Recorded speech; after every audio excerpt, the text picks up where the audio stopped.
Ganda ng lip balm ng Kris Cosmetics. Gamit ko din siya. Super pigmented. Ang ganda ng mga shade. Yes. So, ito po, ang shade natin ay Bombshell. So, ang shade po na to ay para siyang Barbie. May pagka dark pink. Pwede po siya sa ating lips, cheek, and then nilalagay ko din siya sa mata. And then meron na po tayong applicator para hindi makontaminate yung ating lip balm na to. So may salamin na rin siya, on the go po yung ating lip therapy na to. Maganda siya guys, tapos mabango yung ano niya ha, mabango yung kanyang lip balm na to.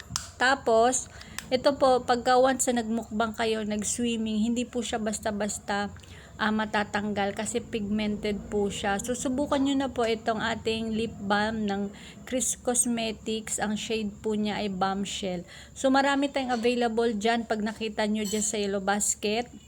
So, i-click nyo na lang kung gusto nyo na may pagka parang red or may pagka violet, ganun yung vibe. So, pwede naman meron dyan. So, ito kasi Bombshell pinili ko kasi para siyang atake niya Barbie. Lalagay ko na lang dyan sa yellow basket. Check out na.